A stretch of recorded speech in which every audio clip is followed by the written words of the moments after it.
ಮೀರಾ ಕೆಲಸ ಮುಗಿಸಿ ಸೋಫಾದಲ್ಲಿ ಕುಳಿತು ಫ್ಯಾನಿನ ಗುಂಡಿಯನ್ನು ಒತ್ತಿದಳು. ಅವಳು ಒಂದಿನ ಪೇಪರ್ ಕೈಗೆ ತೆಗೆದುಕೊಳ್ಳುವ ವೇಳೆಗೆ ಫೋನ್ ರಿಂಗಾಯಿತು. ಹಲೋ ಹಲೋ ಮೀರಾನಾ? ಹೌದು, ನೀವ್ಯಾರು? ನೀನೇ ಊಹಿಸು ನೋಡೋಣ. ಸಾರಿ, ನನಗೆ ಗೊತ್ತಾಗ್ತಿಲ್ಲ. ನಾವು ಒಂದಾನೊಂದು ಕಾಲದಲ್ಲಿ ಸಹಪಾಠಿಗಳು, ಒಳ್ಳೆಯ ಸ್ನೇಹಿತರು ಕೂಡ. ನನಗೆ ಕಾದಂಬರಿ ಓದುವ ಹುಚ್ಚಿಡಿಸಿದವಳು ರೇಣು ಅಲ್ವಾ? What a pleasant surprise.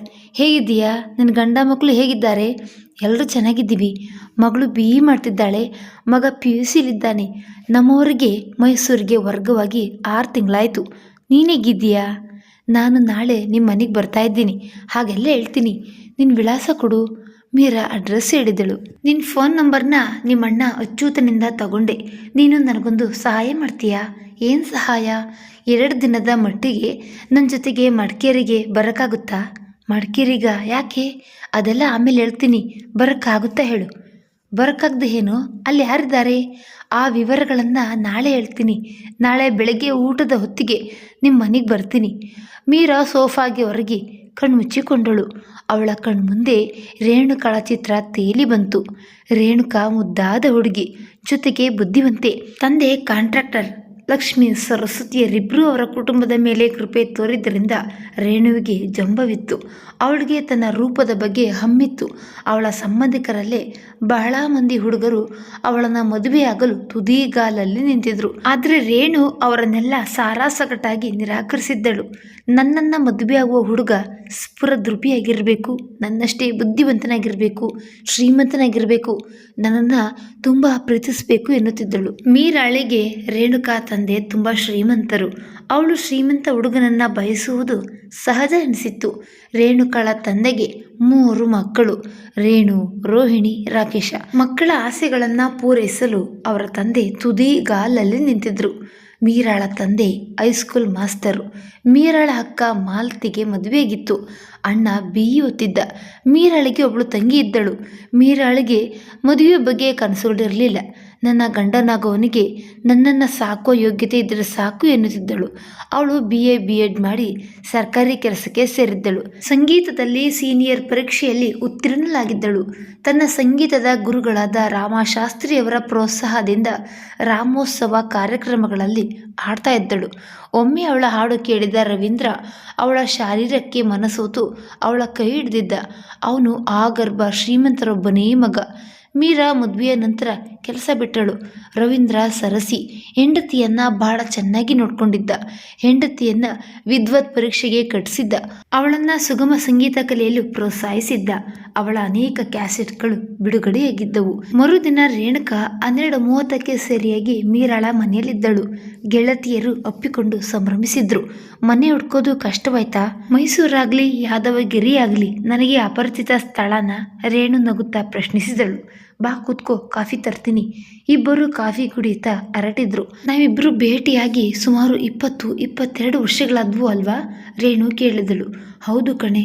ನಾನು BA B.Ed ಮಾಡಿ ಕೆಲಸಕ್ಕೆ ಸೇರಿದಾಗ ನೀನು MA ಮಾಡ್ತಿದ್ದೆ. ನನ್ನ ಮದುವೆಗೂ ನೀವೆಲ್ಲ ಬಂದಿದ್ರಿ. ಆಮೇಲೆ ನನ್ನ ಮಗಳು ವಿವಾಹ ಹುಡ್ತಾಗ ನೀನು ನೋಡೋದಕ್ಕೆ ಬಂದಿದ್ದೆ. ನೀನು ಜೀವನದಲ್ಲಿ ಬಹಳ ಬೇಗನೆ ಸೆಟ್ಲಾದೆ. ನಾನು MA ಮಾಡಿ ಮೈಸೂರಿನ ಕಾಲೇಜೊಂದರಲ್ಲಿ ಲೆಕ್ಚರರ್ ಆಗಿದ್ದೆ. 2 ವರ್ಷದಲ್ಲಿ ಅಪ್ಪ ಹೃದಯಾಘಾತದಿಂದ ಹೋಗ್ಬಿಟ್ರು. ನಾನು, ಅಮ್ಮ, ನನ್ನ ತಮ್ಮ, ತಂಗಿ ದಿಕ್ಕು ತೋಚಿದವರಂತೆ ಆಗ್ಬಿಟ್ವಿ. ನಮ್ಮ ತಾಯಿ ಅಣ್ಣ ನಮ್ಮ ಮನೆ ಜವಾಬ್ದಾರಿ ತೆಗೆದುಕೊಂಡ್ರು. ನಾವೆಲ್ಲ ಬೆಂಗಳೂರನ್ನ ಸೇರ್ಬೇಕಾಯ್ತು. ನೀನು ಯಾಕೆ ಮದುವೆ ಆಗಲಿಲ್ಲ? ನಿಮ್ಮ ಮಾವ ನಿನ್ನ ಮದುವೆಗೆ ಪ್ರಯತ್ನಿಸ್ಲಿಲ್ವಾ? ತುಂಬ ಪ್ರಯತ್ನಿಸಿದ್ರು. ಆದರೆ ಆಗ ನನಗೆ ತುಂಬ ಈಗೋ ಇತ್ತು. ಬಂದ ಸಂಬಂಧಗಳನ್ನೆಲ್ಲ ಒಂದಲ್ಲ ಒಂದು ನೆಪ ಹೇಳಿ ತಿರಸ್ಕರಿಸ್ದೆ. ನನ್ನ ತಂಗಿ ಜಾಣೆ. ಮಾವ ತೋರಿಸಿದ ಹುಡುಗನನ್ನು ಮದುವೆ ಆದಳು. ಹೀಗವಳು ಅಮೇರಿಕಾದಲ್ಲಿ ಸೆಟ್ಲಾಗಿದ್ದಾಳೆ. ನಿನ್ನ ತಮ್ಮ ಎಲ್ಲಿದ್ದಾನೆ? ಮಾವನ ಮಗಳನ್ನು ಮದುವೆಯಾಗಿ ಆರಾಮಾಗಿದ್ದಾನೆ. ಅವನ ಕುಟುಂಬ ಆಸ್ಟ್ರೇಲಿಯಾದಲ್ಲಿದೆ. ನಿಮ್ಮ ತಾಯಿ? ನಮ್ಮ ತಂದೆ ಹೋದ 4 ವರ್ಷಕ್ಕೆ ನಮ್ಮ ತಾಯಿನೂ ಹೋಗ್ಬಿಟ್ರು. ಅಮ್ಮ 2 ವರ್ಷ ತುಂಬ ನರಳಿದ್ರು. ಮಂಚದಿಂದ ಬಿದ್ದು ಬಲಗಾಲಿನ ಮೂಳೆ ಮುರಿದಿತ್ತು. BP, ಶುಗರ್ 2 ಇತ್ತು. ನಾನಾಗ ಮಡಿಕೇರಿಯಲ್ಲಿದ್ದೆ. ಕೆಲಸ ಬಿಟ್ಟು ಬಂದು ಅಮ್ಮನನ್ನು ನೋಡಿಕೊಂಡೆ. ಆದರೆ ಅಮ್ಮನ್ನ ಉಳಿಸಿಕೊಳ್ಳೋದಕ್ಕಾಗಲಿಲ್ಲ. ಈಗ ನೀನು ಒಬ್ಬಳೇ ಇದೆಯಾ? ನನ್ನ ಮಾವನ ಮಗ ವಿಜಯನಗರದಲ್ಲಿ ಒಂದು ದೊಡ್ಡ ಬಂಗ್ಲೆ ಕಟ್ಟಿದ್ದಾನೆ. ಆ ಬಂಗ್ಲೆಯ ಹಿಂಭಾಗದ ಔಟ್ಹೌಸ್ನಲ್ಲಿ ನಾನಿದ್ದೀನಿ. ರೇಣು, ನೀನು ಯಾಕೆ ಮಡಿಕೇರಿಗೆ ಹೋಗಬೇಕು? ಅಲ್ಲಿ ಯಾರಿದ್ದಾರೆ? ಮಡಿಕೇರಿಗೆ ಹೋದ್ಮೇಲೆ ನಿನ್ನ ಪ್ರಶ್ನೆಗಳಿಗೆ ಉತ್ತರ ಹೇಳ್ತೀನಿ. ಆಗಲೇ 2 ಗಂಟೆ. ಬಾ ಊಟ ಮಾಡೋಣ. ರೇಣು ಊಟ ಮಾಡಿ ತನಗಾಗಿ ಬಿಟ್ಟುಕೊಟ್ಟಿದ್ದ ಕೋಣೆ ಸೇರಿದಳು. ಹಿಂದೆಯೇ ಅಡಿಕೆ ಪುಡಿ ಹಿಡಿದು ಬಂದ ಮೀರಾ ಮರುದಿನದ ತಮ್ಮ ಕಾರ್ಯಕ್ರಮದ ಬಗ್ಗೆ ವಿವರಿಸಿದಳು. ನಾಳೆ ಬೆಳಗ್ಗೆ ತಿಂಡಿ ತಿಂದ್ಕೊಂಡು ನಮ್ಮ ಕಾರ್ನಲ್ಲಿ ಹೊರಡೋಣ. ಮಡಿಕೇರಿಯಲ್ಲಿ ನಮ್ಮ ಮನೆಯವರ ಫ್ರೆಂಡ್ ಕಾರ್ಯಪ್ಪನವರ ಮನೆ ಇದೆ. ಅಲ್ಲಿ ಕಾರ್ಯಪ್ಪ ಅವರ ತಾಯಿ ತಮ್ಮ ಕಾಳಪ್ಪ ಇದ್ದಾರೆ. ನಾವಲ್ಲಿ ಆರಾಮಾಗಿ ಇರ್ಬೋದು. Meera, thank you so much. Renu ಅವಳ ಕೈ ಹಿಡಿದು ಕಣ್ಣಿಗೊತ್ತಿಕೊಂಡಳು. ಅವಳ ಕಣ್ಣುಗಳಲ್ಲಿ ನೀರು ತುಂಬಿತ್ತು. ರಾತ್ರಿ ಊಟದ ಸಮಯದಲ್ಲಿ ಅವಳಿಗೆ ಮೀರಾಳ ಕುಟುಂಬದ ಪರಿಚಯವಾಯಿತು. ಆ ಸುಖಿ ಸಂಸಾರ ನೋಡಿದಾಗ ಮೀರಾ ತುಂಬ ಲಕ್ಕಿ ಅನ್ನಿಸ್ತು. ಮರುದಿನ ಬೆಳಗ್ಗೆ ತಿಂಡಿ ತಿನ್ಕೊಂಡು ಅವರು ಮೈಸೂರು ಬಿಟ್ಟರು. ರೇಣುವಿನ ಮನಸ್ಸು ಆನಂದದಿಂದ ತುಂಬಿತ್ತು. ಕಾರು ಚಲಿಸುತ್ತಿದ್ದಂತೆ ಹಳೆಯ ನೆನಪುಗಳು ಗರಿಬಿಚ್ಚಿದವು. ಆಗ ಅವಳಿಗೆ 27-28 ವರ್ಷವಾಗಿರ್ಬೋದು. ತಂದೆ ನೋಡಿದ್ದ ಯಾವ ವರಗಳನ್ನು ಅವಳು ಒಪ್ತಿರಲಿಲ್ಲ. ತಂದೆ ಕಣ್ಣು ಮುಚ್ಚಿದ ಮೇಲೆ ಮಾವನ ಮನೆಯ ಸೇರಿದ ರೇಣುವಿಗೆ ಮದುವೆಯ ಬಗ್ಗೆ ಆಸಕ್ತಿ ಕರಗಿತ್ತು. ತಂಗಿ ಹಮ್ಮು ತೋರದೆ ಮಾವ ತೋರಿದ ಹುಡುಗನ ಕೈ ಹಿಡಿದಿದ್ದಳು. BE ಓದ್ತಿದ್ದ ತಮ್ಮನಿಗೆ ಮಾವನ ಮನೆಯೇ ಹೆಚ್ಚು ಪ್ರಿಯವಾಗಿತ್ತು. ಬೆಂಗಳೂರಿನಲ್ಲಿ ಸರಿಯಾದ ಕೆಲಸ ಸಿಕ್ಕಿರಲಿಲ್ಲ. ಆಗ ಮಡಿಕೇರಿಯ ಮದರ್ ತೆರೇಸಾ ಡಿಗ್ರಿ ಕಾಲೇಜಿನ ಉಪನ್ಯಾಸಕರ ಹುದ್ದೆಗೆ ಅರ್ಜಿ ಸಲ್ಲಿಸಿದ್ದಳು. ಅವಳು ಆಂಗ್ಲ ಭಾಷೆ ಹಾಗೂ ಅರ್ಥಶಾಸ್ತ್ರ ಎರಡೂ ವಿಷಯಗಳಲ್ಲೂ ಸ್ನಾತಕೋತ್ತರ ಪದವಿ ಪಡೆದಿದ್ದಳು. ಅರ್ಥಶಾಸ್ತ್ರ ವಿಭಾಗಕ್ಕೆ ಅವಳು ಆಯ್ಕೆಯಾಗಿದ್ದಳು. ಕಾಲೇಜು ಊರ ಹೊರಗಿತ್ತು. ಅಚ್ಚುಕಟ್ಟಾದ ಕಟ್ಟಡ, ಸುಸಜ್ಜಿತವಾದ ಕೊಠಡಿಗಳು, ಸೊಗಸಾದ ಪೀಠೋಪಕರಣಗಳು, ಅನುಭವಿ ಉಪನ್ಯಾಸಕರು ಕಾಲೇಜನ್ನು ಆಕರ್ಷಣೀಯ ಕೇಂದ್ರವನ್ನಾಗಿ ಮಾಡಿದ್ದವು. ಪ್ರತಿ ತರಗತಿಯಲ್ಲೂ ಕೇವಲ 35 ವಿದ್ಯಾರ್ಥಿಗಳಿರ್ತಿದ್ರು. ಕಾಲೇಜಿನ ಪಕ್ಕದಲ್ಲೇ ಹಾಸ್ಟೆಲ್ ಇತ್ತು. ಊಟ ತಿಂಡಿ ಚೆನ್ನಾಗಿರ್ತಿತ್ತು. ರೇಣುಕಾ ಹಾಸ್ಟೆಲ್ನಲ್ಲೇ ವಾಸ್ತವ್ಯ ಹೂಡಿದಳು. 1 ತಿಂಗಳು ಕಳೆಯುವಷ್ಟರಲ್ಲಿ ಅವಳು ಆ ಪರಿಸರಕ್ಕೆ ಹೊಂದ್ಕೊಂಡಳು. ರೇಣು ಒಳ್ಳೆಯ ಬ್ಯಾಸ್ಕೆಟ್ಬಾಲ್ ಪ್ಲೇಯರ್. ಪ್ರತಿದಿನ ಸಾಯಂಕಾಲ ಅವಳು ವಿದ್ಯಾರ್ಥಿನಿಯರ ಜೊತೆ ಬ್ಯಾಸ್ಕೆಟ್ಬಾಲ್ ಆಡ್ತಿದ್ದಳು. ಬಹುಬೇಗ ಅವಳು ತನ್ನ ವಿದ್ಯಾರ್ಥಿನಿಯರ ಒಲವು ಗಳಿಸಿದ್ದಳು. ಕೇರಳದ ಸುಸಾನ್ ಅವಳ ರೂಮ್ಮೇಟ್. ಅವಳು ಇಂಗ್ಲಿಷ್ ವಿಭಾಗದಲ್ಲಿದ್ದಳು. ಇಬ್ಬರು ಬೆಳಗ್ಗೆ ಅಥವಾ ಸಾಯಂಕಾಲ ವಾಕಿಂಗ್ ಹೋಗ್ತಿದ್ರು. ಇದ್ದಕ್ಕಿದ್ದಂತೆ ಸುಸಾನ್ಗೆ ಮದುವೆ ಗೊತ್ತಾಗಿ ಅವಳು ಕೆಲಸ ಬಿಟ್ಟಳು. ಆಗ ಆ ವ್ಯಕ್ತಿ ಆ ಕಾಲೇಜನ್ನು ಪ್ರವೇಶಿಸಿದ್ದ. ಸೋಮಯ್ಯ ಮಡಿಕೇರಿಯ ಬಳಿ ಇದ್ದ ಪೂರ್ಣಿಮಾ ಎಸ್ಟೇಟ್ನವನು. ಮದರ್ ತೆರೇಸಾ ಕಾಲೇಜಿನ ಮಂಗಳೂರು ಬ್ರಾಂಚ್ನಲ್ಲಿ ಕರ್ತವ್ಯ ನಿರ್ವಹಿಸುತ್ತಿದ್ದ. ಸುಸಾನ್ನಳ ತೆರವಾದ ಜಾಗಕ್ಕೆ ಮ್ಯಾನೇಜ್ಮೆಂಟ್ ಅವನನ್ನು ವರ್ಗ ಮಾಡಿತ್ತು. ಸೋಮಯ್ಯ 6 ಅಡಿ ಎತ್ತರದ ಅಜಾನುಬಾಹು, ಕೊಂಚ ಕಪ್ಪಗಿದ್ದರೂ ಕಳೆಕಳೆಯಾಗಿದ್ದ. ಕನ್ನಡಕದ ಹಿಂದಿದ್ದ ಅವನ ತೀಕ್ಷ್ಣ ಕಣ್ಣುಗಳ ಭಾವನೆಗಳನ್ನು ಅರ್ಥ ಮಾಡಿಕೊಳ್ಳುವುದು ಅಷ್ಟು ಸುಲಭವಾಗಿರಲಿಲ್ಲ. ಅವನಿಗೆ ಕ್ರೀಡೆಗಳಲ್ಲಿ ಬಹಳ ಆಸಕ್ತಿ ಇತ್ತು. ಜೊತೆಗೆ ಅತಿ ಶಿಸ್ತಿನ ಮನುಷ್ಯ. ತನಗೆ ತರಗತಿ ಇರಲಿ ಬಿಡ್ಲಿ 9 ಗಂಟೆಗೆಲ್ಲ ಕಾಲೇಜಿನಲ್ಲಿ ಇರ್ತಿದ್ದ. ಕಾಲೇಜೆಲ್ಲ ಸುತ್ತಾಡಿ ಯಾವ ಮೂಲೆಯಲ್ಲೂ ಕಸ ಕಡ್ಡಿ ಕಾಣದಂತೆ ಎಚ್ಚರಿಕೆ ವಹಿಸ್ತಿದ್ದ. ಅವನಿಗೆ ಹೆದರಿ ಕಾಲೇಜಿನ ಡಿ ಗ್ರೂಪ್ ನೌಕರರು ಕೆಲಸ ಮಾಡ್ತಿದ್ರು. ಆಫೀಸ್ ಕೆಲಸದಲ್ಲೂ ಅವನಿಗೆ ಆಸಕ್ತಿ ಇತ್ತು. ಕ್ರಮೇಣ ರೇಣು ಅವನಿಂದ ಆಕರ್ಷಿತಳಾಗಿದ್ದಳು. ಅವನ ಪರಿಚಯವಾದ ಮೇಲೆ ಇಂಗ್ಲಿಷ್ ಸಾಹಿತ್ಯದಲ್ಲಿ ಆಸಕ್ತಿ ಬೆಳೆಸ್ಕೊಂಡಿದ್ದಳು. ಅವನಿಗೆ ಕನ್ನಡದ ಕಾದಂಬರಿಗಳ ಪರಿಚಯ ಮಾಡಿಸಿದ್ದಳು. ಇಬ್ಬರು ಸಾಹಿತ್ಯದ ಬಗ್ಗೆ ಗಂಟೆಗಟ್ಟಲೆ ಚರ್ಚಿಸ್ತಾ ಇದ್ರು. ಸೋಮಯ್ಯನ ಒಡನಾಟದಿಂದ ರೇಣು ಬದಲಾದಳು. ಯಾವಾಗಲೂ ಅವನ ಬಗ್ಗೆ ಕನಸು ಕಾಣಲು ಆರಂಭಿಸಿದ್ದಳು. ಅವಳ ಕನಸಿನಲ್ಲಿ ಅವನೇ ರಾಜಕುಮಾರ. ತಮ್ಮದೊಂದು ಪುಟ್ಟ ಮನೆ, ಮುದ್ದಾದ ಮಕ್ಕಳು, ತನ್ನನ್ನು ಅರ್ಥ ಮಾಡಿಕೊಳ್ಳುವ ಪತಿ. ಅದೆಷ್ಟು ಚೆನ್ನ ಎನ್ನಿಸ್ತಿತ್ತು. ಸಾಮಾನ್ಯವಾಗಿ ತಿಂಗಳಿಗೊಮ್ಮೆ ಸ್ಟಾಫ್ನವರು ಪಿಕ್ನಿಕ್ ಪ್ರೋಗ್ರಾಮ್ ಅಥವಾ ಸಿನಿಮಾ ಪ್ರೋಗ್ರಾಮ್ ಆಗ್ತಿದ್ರು. ಸೋಮಯ್ಯನೂ ತಪ್ಪದೇ ಬರ್ತಿದ್ದ. ರೇಣು ಯಾವಾಗಲೂ ಸೋಮಯ್ಯನ ಬಗ್ಗೆ ಮಾತಾಡುವುದನ್ನು ಕೇಳಿ ಅವಳಮ್ಮ ಒಮ್ಮೆ ಪ್ರಶ್ನಿಸಿದ್ರು. ರೇಣು, ನೀನು ಅವನನ್ನು ಮೆಚ್ಚಿದ್ರೆ ಹೇಳು, ನಾನೇ ನಿಂತು ಮದುವೆ ಮಾಡ್ತೀನಿ. ಸೋಮಯ್ಯ ನಮ್ಮ ಜಾತಿಯವನಲ್ಲ. ಜಾತಿಗಿಂತ ಪ್ರೀತಿ ಮುಖ್ಯ. ಯಾವ ಟೀಕೆ ಟಿಪ್ಪಣಿಗಳಿಗೂ ಅಂಜಬೇಡ, ಧೈರ್ಯವಾಗಿ ಮುಂದುವರಿ. ಅಮ್ಮ, ನಾನು ಸೋಮಯ್ಯನ ಮೆಚ್ಚಿದ್ದೀನಿ. ಆದರೆ ಅವರು ನನ್ನನ್ನು ಮೆಚ್ಚಿದ್ದಾರೋ ಇಲ್ವೋ ನನಗೆ ತಿಳಿಯದು. ಆದಷ್ಟು ಬೇಗನೆ ಆ ವಿಚಾರ ತಿಳಿದುಕೋ. ಒಂದು ಭಾನುವಾರ ಸ್ಟಾಫ್ನವರೆಲ್ಲ ಅವರ ಕಾಲೇಜಿನಲ್ಲೇ ಕೆಲಸ ಮಾಡ್ತಿದ್ದ ಪೆಮ್ಮಯ್ಯನ ತಂಗಿಯ ಮದುವೆಗೆ ಹೋಗಬೇಕಾಗಿತ್ತು. ಅವರು ಮದುವೆ ಮುಗಿಸ್ಕೊಂಡು ವಾಪಸ್ ಹೊರಟಾಗ ಸೋಮಯ್ಯ ಎಲ್ಲರನ್ನೂ ತನ್ನ ಮನೆಗೆ ಆಹ್ವಾನಿಸಿದ್ದ. ಬನ್ನಿ, ನಮ್ಮ ಮನೆಗೆ ಹೋಗೋಣ. ನಮ್ಮ ತಂದೆ ತಾಯಿಗೆ ನಿಮ್ಮನ್ನೆಲ್ಲ ಭೇಟಿಯಾಗುವುದಕ್ಕೆ ಇಷ್ಟ. ಆದರೆ ಅನಾರೋಗ್ಯದ ಕಾರಣದಿಂದ ಅವ್ರಿಗೆಲ್ಲಿಗೂ ಬರೋಕ್ಕಾಗಲ್ಲ. ಇವತ್ತು ಬೇಡ, ಇನ್ಯಾವಾಗಲಾದರೂ ಬರ್ತೀವಿ. ರೇಣು ನಡೆದಿದ್ದಳು. ಆಗಲೂ ಬನ್ನಿ, ಯಾರು ಬೇಡ ಅಂತಾರೆ? ಹೀಗಂತೂ ನೀವು ಬರಲೇಬೇಕು ಎಂದು ಅವನು ಒತ್ತಾಯಿಸಿದ್ದ. ರೇಣು ಹಿಗ್ಗಿ ಹೂವಾಗಿದ್ದಳು. ಸೋಮಯ್ಯ ತನಗಾಗಿ ಆ ಮಾತುಗಳನ್ನು ಆಡ್ತಿದ್ದಾನೆಂದು ಭಾವಿಸಿದ್ದಳು.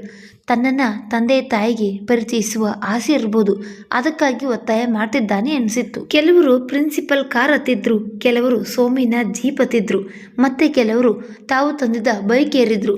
ಸೋಮಿನ ಜೀಪ್ನಲ್ಲಿ ಕುಳಿತಿದ್ದ ರೇಣು ಕಲ್ಪನಾ ಲೋಕದಲ್ಲಿ ವಿಹರಿಸ್ತಿದ್ದಳು. ಇನ್ನು ಕೆಲವೇ ದಿನಗಳಲ್ಲಿ ಸೋಮಯ್ಯನ ಕೈ ಹಿಡಿದು ಎಸ್ಟೇಟ್ ಪ್ರವೇಶಿಸುವ ಕನಸು ಕಾಣ್ತಾ ಸಂಭ್ರಮಿಸಿದ್ದಳು. ಸೋಮಯ್ಯ ಮನೆಯ ಮುಂದೆ ಜೀಪ್ ನಿಲ್ಲಿಸ್ದ. ಮನೆ ಎನ್ನುವುದಕ್ಕಿಂತ ಅದನ್ನು ಬಂಗ್ಲೆ ಎನ್ಬೋದಿತ್ತು. ಎಲ್ಲರೂ ಬಂಗ್ಲೆ ಪ್ರವೇಶಿಸಿ ಡ್ರಾಯಿಂಗ್ ರೂಮ್ನಲ್ಲಿ ಆಸೀನರಾದರು. ಸೋಮಯ್ಯ ತನ್ನ ತಂದೆ ತಾಯಿ ಹಾಗೂ ಅಜ್ಜಿಯನ್ನು ಪರಿಚಯಿಸಿದ್ದ. ಆಗ ಅವಳು ಪ್ರವೇಶಿಸಿದ್ದಳು. ಕೆಂಪು ಜರಿ ಹೆಂಚಿದ್ದ ಕಪ್ಪು ಕಾಟನ್ ಸೀರೆಯುಟ್ಟು ಒಪ್ಪುವ ಬ್ಲೌಸ್ ತೊಟ್ಟಿದ್ದಳು. ಗೋಧಿಯ ಮೈಬಣ್ಣ, ಶಿಲ್ಪೆ ಕಡೆದಂತಿದ್ದ ಅವಯವಗಳು ಅವಳಿಗೆ ಸೊಬಗು ನೀಡಿದ್ದವು. ಕರೀಮಣಿಯ ಜೊತೆ ಉದ್ದದ ಸರವೊಂದನ್ನು ಧರಿಸಿದ್ದಳು. ಕಿವಿಗಳಲ್ಲಿ ಕರೀಮಣಿಯ ಓಲೆಗಳಿದ್ದವು, ಕೈಗಳಲ್ಲಿ ಖಡ್ಗಗಳಿದ್ದವು. ಅವಳು ತನ್ನ ಸೊಂಪು ಕೂದಲನ್ನು ಸೇರಿಸಿ ಒಂದು ಬ್ಯಾಂಡ್ ಹಾಕಿದ್ದಳು. ಹಣೆಯಲ್ಲೊಂದು ಕೆಂಪು ಬಿಂದಿ ಮಿನುಗ್ತಿತ್ತು. ಎಷ್ಟು ಮುದ್ದಾಗಿದ್ದಾಳೆ! ಸೋಮಯ್ಯನ ತಂಗಿ ಇರ್ಬೋದು ಎಂದ್ಕೊಂಡಳು ರೇಣು. ಇವಳು ನನ್ನ ಮಿಸಸ್ ಕಾವೇರಿ, ಮಂಗಳೂರಿನಲ್ಲಿ B.Ed ಮಾಡ್ತಿದ್ದಾಳೆ. ಸೋಮಯ್ಯ ಎಲ್ಲರಿಗೂ ಪರಿಚಯಿಸಿದ್ದ. ಅವಳು ಎಲ್ಲರಿಗೂ ಬಿಸ್ಕತ್ ಹಾಗೂ ಟೀ ಕೊಟ್ಟಳು. ಅವಳ ಹಿಂದೆ 5 ವರ್ಷದ ಹುಡುಗನೊಬ್ಬ ಡ್ರಾಯಿಂಗ್ ರೂಮ್ ಪ್ರವೇಶಿಸಿದ್ದ. ಇವನು ನನ್ನ ಮಗ ವಿನಯ್. ಮಗಳು ಮಲಗಿಬಿಟ್ಟಿದ್ದಾಳೆ. ರೇಣುವಿಗೆ ಅವನ ಮಾತನ್ನು ಕೇಳಿ ಆಘಾತವಾಯಿತು. ಅವಳ ಆಸೆಯ ಬಲೂನಿಗೆ ತೂತ್ಬಿತ್ತು. ಹಾಸ್ಟೆಲ್ ಸೇರಿದೊಡನೆ ಅವಳು ಬಿಕ್ಕಿ ಬಿಕ್ಕಿ ಹತ್ತಳು. ಅವಳು ನಿಲ್ಲಿಸೋವರೆಗೂ ಸುಮ್ಮನಿದ್ದ ಡಾಲಿ ಕೇಳಿದ್ದಳು, ನೀನು ಸೋಮಯ್ಯನ ಲವ್ ಮಾಡ್ತಿದ್ಯಾ? ರೇಣುವಿನ ಮೌನವೇ ಅವಳಿಗೆ ಉತ್ತರವಾಗಿತ್ತು. ಸೋಮಯ್ಯ ಯಾವಾಗಲಾದರೂ ನಿನ್ನ ಬಳಿ ನಾನು ನಿನ್ನನ್ನು ಪ್ರೀತಿಸ್ತಿದ್ದೀನಿ ಅಂತ ಹೇಳಿದ್ನ? ಅವನು ಎಲ್ಲರ ಜೊತೆಗೂ ಕ್ಲೋಸ್ ಆಗಿರುವಂತೆ ನಿನ್ನ ಜೊತೆಯೂ ಕ್ಲೋಸ್ ಆಗಿದ್ದ. ನೀನು ಏನನ್ನೋ ಕಲ್ಪಿಸ್ಕೊಂಡು ಅವನ ಬಗ್ಗೆ ಕನಸ್ಕೊಂಡಿದ್ರೆ ಅದಕ್ಕೆ ಅವನು ಹೊಣೆಯಲ್ಲ. ನಾನು ಸೋಮಯ್ಯನ ಆಕ್ಷೇಪಿಸ್ತಿಲ್ಲ ಡಾಲಿ. ಅವನ ತಂದೆ ತಾಯಿ ತುಂಬ ಸಂಪ್ರದಾಯಸ್ಥರು. ಸೋಮಯ್ಯನ ಅಣ್ಣ ಕರುಂಬಯ್ಯ ಮೈಸೂರಿನಲ್ಲಿ ಮೆಡಿಕಲ್ ಓದ್ತಿದ್ದಾಗ ತನ್ನ ಕ್ಲಾಸ್ಮೇಟ್ ಡಯಾನಾಳನ್ನು ಮದುವೆಗೆ ಬಿಟ್ಟ. ಈಗ ಅವರು US ನಲ್ಲಿದ್ದಾರೆ. ಸೋಮಯ್ಯನ ತಂದೆ ಸೋಮಯ್ಯನು ಎಲ್ಲಿ ಆಗಿ ಮಾಡಿಬಿಡ್ತಾನೋ ಅಂತ ಹೆದರಿಕೊಂಡು ಮಗನಿಗೆ ಬೇಗನೆ ಮದುವೆ ಮಾಡಿಬಿಟ್ರು. ನೀನ್ಯಾಕೆ ಮೊದಲೇ ಈ ವಿಚಾರ ನನ್ನಲ್ಲಿ ಹೇಳಲಿಲ್ಲ? ನೀನು ಯಾವತ್ತಾದರೂ ಸೋಮಯ್ಯನ ಫ್ಯಾಮಿಲಿ ಬಗ್ಗೆ ಕೇಳಿದ್ರೆ ಹೇಳಿರ್ತಿದ್ದೆ. ಅದೂ ಅಲ್ಲದೆ ನಾವು ಸಾಮಾನ್ಯವಾಗಿ ನಮ್ಮ ಜೊತೆ ಕೆಲಸ ಮಾಡುವವರ ಬಗ್ಗೆ ಮಾತಾಡಲ್ಲ ಅಲ್ವಾ? ರೇಣು ಮೌನದ ಸ್ನೇಹ ಮಾಡಿಕೊಂಡಿದ್ದಳು. ಸೋಮಯ್ಯನ ನೆನಪಾದಾಗ ಅವನು ನನ್ನನ್ನು ಪ್ರೀತಿಸ್ತಾ ಇದ್ದಾನೆ. ಅವನ ನಡೆ, ನುಡಿ, ನೋಟ ಅದೇ ಸಂದೇಶ ಸಾರ್ತಾ ಇದೆ ಅನ್ನಿಸ್ತಿತ್ತು. ಆದರೆ ಹಾಗಿದ್ದೇನು ರೇಣು? ಸೋಮಯ್ಯ ನಿಜವಾಗಿಯೂ ಒಳ್ಳೆಯ ವ್ಯಕ್ತಿ. ಅವನು ನಿನ್ನ ಸ್ನೇಹನ ದುರುಪಯೋಗ ಮಾಡ್ಕೋಬೋದಾಗಿತ್ತು. ನಿನ್ನ ಕನಸುಗಳಿಗೆ ಬಣ್ಣ ತುಂಬೋದಿತ್ತು. ನಿನ್ನನ್ನು ಮದುವೆ ಆಗ್ತೀನಿ ಅಂತ ನಂಬಿಸಿ ಮೋಸ ಮಾಡ್ಬೋದಿತ್ತು. ಆದರೆ ಅವನು ಆ ರೀತಿ ಮಾಡಲಿಲ್ಲ. ಅದಕ್ಕೆ ನೀನು ಅವನನ್ನು ಥ್ಯಾಂಕ್ ಮಾಡು. ರೇಣು ಅಂದಿನಿಂದ ಬದಲಾದಳು. ಅವನ ಜೊತೆ ಮಾತಾಡೋದನ್ನೇ ನಿಲ್ಲಿಸಿದ್ದಳು. ಅವನು ಮೊದಲಿನಂತೆ ಅವಳನ್ನು ಹುಡುಕಿಕೊಂಡು ಬರ್ತಿರ್ಲಿಲ್ಲ. ರೇಣು ಕಾಲೇಜು ಮುಗಿದೊಡನೆ ತನ್ನ ಕೋಣೆ ಸೇರ್ತಾ ಇದ್ದಳು. ಅನಿವಾರ್ಯವಾಗಿ ಒಬ್ರಿಗೊಬ್ರು ಎದುರಾದಾಗ ಗುಡ್ ಮಾರ್ನಿಂಗ್, ಗುಡ್ ಈವ್ನಿಂಗ್ ಅಷ್ಟೇ ಹೇಳ್ತಿದ್ರು. ಅವರಿಬ್ಬರ ನಡುವಿನ ಸ್ನೇಹ ಇಂದಿನಂತೆ ಇಲ್ಲದಿರುವುದು ಎಲ್ಲರ ಗಮನಕ್ಕೂ ಬಂದಿತ್ತು. ರೇಣು ಜೀವನದಲ್ಲಿ ಆಸಕ್ತಿಯನ್ನು ಕಳೆದುಕೊಂಡಳು. ಅವಳಿಗೆ ಕಾಲೇಜು ಬೋರ್ ಆಗತೊಡಗಿತ್ತು. ಸೋಮಯ್ಯ ಉಳಿದವರ ಜೊತೆ ಮಾತಾಡುವುದನ್ನು ನೋಡಿದಾಗ ಅವಳಿಗೆ ಅನಾವಶ್ಯಕವಾಗಿ ಸಿಟ್ಟು ಬರ್ತಿತ್ತು. ಡಾಲಿಯಿಂದ ಕಾವೇರಿ B.Ed ಮುಗಿಸಿ ಮಡಿಕೇರಿಯ ಶಾಲೆಯೊಂದರಲ್ಲಿ ಕೆಲಸ ಮಾಡ್ತಾ ಇರೋದು ತಿಳಿದು ಬಂದಾಗ ರೇಣು ಮತ್ತಷ್ಟು ಹತಾಶಳಾದಳು. ಡಾಲಿ ಆಗಾಗ್ಗೆ ಹೇಳ್ತಾ ಇದ್ದಳು, ರೇಣು ನಿನಗೊಂಥರ ಹುಚ್ಚು ಕಣೆ. ಸೋಮಯ್ಯನ ಜೀವನದಲ್ಲಿ ನಿನಗೆ ಯಾವ ಸ್ಥಾನವೂ ಇಲ್ಲ. ಆ ಜಾಗವನ್ನು ಕಾವೇರಿ ಈಗಾಗಲೇ ಆಕ್ರಮಿಸಿದ್ದಾಳೆ ಇರ್ಬೋದು. ಆದರೆ ನನ್ನ ಮನದ ಅಂತಃಪುರದಲ್ಲಿ ಸೋಮಯ್ಯನೇ ರಾಜ, ನಾನೇ ರಾಣಿ. ನನ್ನ ಪ್ರೀತಿಯಿಂದ ಅವನ ಸಂಸಾರಕ್ಕೆ ಯಾವ ರೀತಿಯ ಹಾನಿಯೂ ಆಗಲ್ಲ ಅಲ್ವಾ? ನನ್ನ ಪಾಡಿಗೆ ನನ್ನನ್ನು ಬಿಟ್ಬಿಡು. ರೇಣು, ನಿನಗಿನ್ನೂ ಚಿಕ್ಕ ವಯಸ್ಸು. ಬೇರೆ ಯಾರನ್ನಾದರೂ ಮದುವೆಯಾಗಿ ಸುಖವಾಗಿರು. ಸೋಮಯ್ಯನಿಗೋಸ್ಕರ ನಿನ್ನ ಜೀವನ ಹಾಳು ಮಾಡ್ಕೋಬೇಡ. ರೇಣು ಉತ್ತರ ಕೊಡಲಿಲ್ಲ. ಮಡಿಕೇರಿಯ ವಾತಾವರಣ ಉಸಿರುಗಟ್ಟಿಸ್ತಾ ಇದೆ ಎನಿಸಿದಾಗ ತಾಯಿಯ ಅನಾರೋಗ್ಯದ ನೆಪ ಹೇಳಿ ಅವಳು ಕೆಲಸಕ್ಕೆ ರಾಜೀನಾಮೆ ಕೊಟ್ಟಳು. ಒಂಟಿಯಾಗಿದ್ದ ತಾಯಿಗೆ ಆಸರೆಯಾಗಿ ನಿಂತಳು. ಬೆಂಗಳೂರಿನ ಕಾಲೇಜೊಂದರಲ್ಲಿ ಕೆಲಸ ಸಿಕ್ಕಿತ್ತು. ತಾಯಿ ಜೊತೆಯಲ್ಲಿದ್ದಾಗ ಅವಳನ್ನು ಒಂಟಿತನ ಕಾಡಲಿಲ್ಲ. ತಾಯಿ ಕಣ್ಮುಚ್ಚಿದ ಮೇಲೆ ಒಂದು ರೀತಿಯ ಖಿನ್ನತೆ ಅವಳನ್ನು ಆವರಿಸಿತ್ತು. ಸ್ವಂತ ಮನೆ ಇತ್ತು. ಫಿಕ್ಸೆಡ್ನಿಂದ ಬಡ್ಡಿ ಬರ್ತಿತ್ತು. ಕೆಲಸ ಮಾಡುವ ಅವಶ್ಯಕತೆ ಇರಲಿಲ್ಲ. ಆಸಕ್ತಿಯೂ ಇರಲಿಲ್ಲ. ಒಬ್ಬಳೇ ಕುಳಿತಾಗ ಸೋಮಯ್ಯ ಕಾಡ್ತಿದ್ದ. ಅವನು ವಿವಾಹಿತನಾಗಿರ್ಬೋದು. ಅವನು ಒಮ್ಮೆಯೂ ನನ್ನನ್ನು ಬಯಸಿರ್ಲಿಲ್ವೇ? ಅವನಿಗೆ ಒಮ್ಮೆಯೂ ನಾನು ರೇಣುವಿನ ಕೈ ಹಿಡಿಯುವಂತಿದ್ದರೆ ಎನ್ಸಿರ್ಲಿಲ್ವೇ? ಈ ಪ್ರಶ್ನೆಗಳು ಅವಳ ಮುಂದೆ ನಿಲ್ಲುತ್ತಿದ್ದವು. ಸುಮಾರು 28 ವರ್ಷಗಳ ನಂತರ ಸೋಮಯ್ಯನನ್ನು ನೋಡುವ ಆಸೆಯಿಂದ ಅವಳು ಮಡಿಕೇರಿಗೆ ಹೊರಟಿದ್ದಳು. ಈಗ ಆತ ಹೇಗಿರ್ಬೋದು? ನನ್ನನ್ನು ಗುರುತಿಸುವರೆ? ಭೇಟಿಯಾದರೆ ಏನು ಮಾತಾಡ್ಬೋದು? ನಿನಗೆ ನನ್ನ ಮೇಲೆ ಯಾವ ಭಾವನೆ ಇತ್ತು ಎಂದು ಕೇಳಿದರೆ ಏನು ಉತ್ತರ ಕೊಡ್ಬೋದು? ಸೋಮಯ್ಯ: ಹೌದು ರೇಣು, ನಾನು ನಿನ್ನನ್ನು ಪ್ರೀತಿಸ್ತಾ ಇದ್ದೆ ಎಂದರೆ ಸಾಕು, ನಾನು ಧನ್ಯಳಾಗ್ತೀನಿ ಅಂದ್ಕೊಂಡಳು. ಅವಳು 12:30ಕ್ಕೆ ಮಡಿಕೇರಿ ತಲುಪಿದ್ರು. ಕಾರಿಯಪ್ಪನವರ ಮನೆ ಡ್ರೈವರ್ಗೆ ಗೊತ್ತಿತ್ತು. ಕಾರಿಯಪ್ಪನ ತಾಯಿ ತಮ್ಮ ಕಾಳಪ್ಪ ಆತ್ಮೀಯತೆಯಿಂದ ಸ್ವಾಗತಿಸಿದ್ರು. ಊಟವಾದ್ಮೇಲೆ ಇಬ್ರು ರೂಮ್ ಸೇರಿದ್ರು. ರೇಣು, ನೀನು ಮಡಿಕೇರಿಯಲ್ಲಿ ಯಾವ್ಯಾವ ಜಾಗಗಳನ್ನು ನೋಡಬೇಕು? ನಾನು ಮಡಿಕೇರಿ ನೋಡೋಕೆ ಬಂದಿಲ್ಲ, ರೇಣು ಹೇಳಿದಳು. ಮಡಿಕೇರಿಗೆ ಬಂದಿರೋದು ಯಾಕೆ? ನನ್ನ ಜೊತೆ ಸೋಮಯ್ಯ ಅನ್ನೋರು ಕೆಲಸ ಮಾಡ್ತಿದ್ರು, ಅವ್ರನ್ನ ನೋಡೋಕ್ಕೆ ಬಂದಿದ್ದೀನಿ. ಮೀರಾಗೆ ಅವಳ ಉತ್ತರ ಕೇಳಿ ಆಶ್ಚರ್ಯವಾಯಿತು. ರೇಣು ಗೆಳತಿಯ ಮಡಿಲಲ್ಲಿ ತಲೆ ಇಟ್ಟು ಅಳುತ್ತಾ ತನ್ನ ಕತೆ ಹೇಳಿದಳು. ಆ ವ್ಯಕ್ತಿಯನ್ನು ಭೇಟಿಯಾಗಿ ನಿನಗಾಗುವ ಲಾಭವೇನು? ನನ್ನ ಪ್ರಶ್ನೆಗೆ ಅವರಿಂದ ಉತ್ತರ ಸಿಗಬೇಕು. ಅವರ ಎಸ್ಟೇಟ್ ಮಡಿಕೇರಿಗೆ ಸಮೀಪದಲ್ಲೇ ಇತ್ತು. ಪೂರ್ಣಿಮಾ ಅಂತ ಅವರ ಎಸ್ಟೇಟ್ ಹೆಸರು. ಕಾಳಪ್ಪನಿಗೆ ಆ ವಿಚಾರ ಗೊತ್ತಿರ್ಬೋದು. ಅವರನ್ನು ದಯವಿಟ್ಟು ವಿಚಾರಿಸೋಕ್ಕೆ ಹೇಳು, ನನಗವರು ಬೇಕು. ಅವಳನ್ನು ನೋಡಿ ಮೀರಾಳಿಗೆ ಚಾಕ್ಲೇಟ್ಗಾಗಿ 10 ರಂಪ ಮಾಡುವ ಮಕ್ಕಳ ನೆನಪಾಯಿತು. ಮೀರಾ ಕಾಳಪ್ಪನನ್ನ ಸೋಮಯ್ಯನ ಬಗ್ಗೆ ಕೇಳಿದಳು. ಸೋಮಯ್ಯ: ನನಗೆ ಗೊತ್ತು ಅದಕ್ಕೆ, ಅವರ ಮಗ ನನ್ನ ಜೊತೆ ಕಾಲೇಜಿನಲ್ಲೇ ಓದ್ತಿದ್ದ. ಅವರೀಗ ಇಲ್ಲಿಲ್ಲ, ಮಗನ ಜೊತೆ ಅಮೆರಿಕದಲ್ಲಿದ್ದಾರೆ. ಹುಟ್ಟಿದ ಊರು ಬಿಟ್ಟು ಅಮೆರಿಕಕ್ಕೆ ಯಾಕೆ ಹೋದ್ರು? ರಿಟೈರ್ಡ್ ಆಗೋದು 8 ವರ್ಷವಿದೆ ಅನ್ನುವಾಗ ಅವರು ಡಿಪ್ರೆಷನ್ಗೆ ಹೊರಟೋದ್ರು. ಹೆಂಡತಿ ಪ್ರತಿದಿನ ಅವ್ರ ಜೊತೆ ಜಗಳ ಮಾಡ್ತಿದ್ರು. ನಿಮಗೆ ನನ್ನ ಮೇಲೆ ಪ್ರೀತಿ ಇಲ್ಲ ಅಂತ ಕೂಗಾಡ್ತಿದ್ರಂತೆ. ವಿವರವಾಗಿ ನನಗೇನು ತಿಳಿದಿಲ್ಲ, ಆದರೆ ಸೋಮಯ್ಯ ಬೇರೆ ಯಾರೋ ಹೆಂಗಸನ್ನ ಪ್ರೀತಿಸಿದ್ರಂತೆ. ಮಗ ಅಮೆರಿಕಾದಲ್ಲಿದ್ದ, ಅವನು ತಂದೆನ ಕರ್ಕೊಂಡು ಹೋದ. ಸೋಮಯ್ಯನವರ ಹೆಂಡತಿ ಮಗಳ ಜೊತೆ ಹೈದರಾಬಾದ್ನಲ್ಲಿದ್ದಾರೆ. ಮೀರಾ ಅವನ ಮಾತನ್ನ ಕೇಳಿ ನೆಟ್ಟಿಸಿರು ಬಿಟ್ಟಳು. ತಾವು ಬಂದಿದ್ದು ವ್ಯರ್ಥವಾಯ್ತಲ್ಲ ಎನ್ನಿಸ್ತು. ಅದಕ್ಕೆ ನಿಮ್ಮ ಕ್ಲಾಸ್ಮೇಟ್ ಪೂವಮ್ಮ ಅನ್ನೋರು ಹತ್ತಿರದಲ್ಲೇ ಇದ್ದಾರೆ. ಸಾಯಂಕಾಲ ಅವ್ರ ಮನೆಗೆ ಹೋಗೋಣ. ಒಲ್ಲದ ಮನಸ್ಸಿನಿಂದ ರೇಣು ಮೀರಾಳ ಜೊತೆ ಪೂವನ ಮನೆಗೆ ಹೊರಟಳು. ಪೂವನ ಜೊತೆ ಮಾತಾಡುವಾಗ ಅವಳು ತಾನು ಕೆಲಸ ಮಾಡ್ತಿದ್ದ ಕಾಲೇಜಿನಲ್ಲಿ ಕೆಲವು ದಿನಗಳು ಕೆಲಸ ಮಾಡಿದ್ದು ತಿಳಿಯಿತು. ನಿಮ್ಮ ಹತ್ರ ಯಾವುದಾದ್ರೂ ಸಮಾರಂಭದ ಫೋಟೋಗಳಿದ್ರೆ ತೋರಿಸ್ತೀರಾ? ರೇಣು ಕೇಳಿದಳು. ಪೂವಮ್ಮ ತನ್ನ ಬಳಿ ಇದ್ದ ಆಲ್ಬಮ್ ತಂದಳು. ಪ್ರತಿಯೊಂದು ಭಾವಚಿತ್ರದಲ್ಲೂ ಸೋಮಯ್ಯ ಇದ್ದ. ನಿಮಗೆ ಸೋಮಯ್ಯನ ಪರಿಚಯವಿತ್ತ ರೇಣುಕಾ? ಹ್ಞೂ, ನಾವು ಒಟ್ಟಿಗೆ ಕೆಲಸ ಮಾಡಿದ್ದು. ಅವರ ವಿಳಾಸ, ಫೋನ್ ನಂಬರ್ ಸಿಗುತ್ತಾ? ನನ್ನ ಫ್ರೆಂಡ್ ಬಳಿ ಇರ್ಬೋದು. ಸೋಮಯ್ಯ ಮದುವೆಯಾಗಿ ಮಕ್ಕಳಾದ ಮೇಲೆ ಯಾರನ್ನೋ ಪ್ರೀತಿಸಿದ್ರಂತೆ. ನಿಮಗೆ ಆ ವಿಚಾರ ಗೊತ್ತಾ? ರೇಣುವಿನ ಹೃದಯದ ಬಡಿತ ಜೋರಾಯಿತು.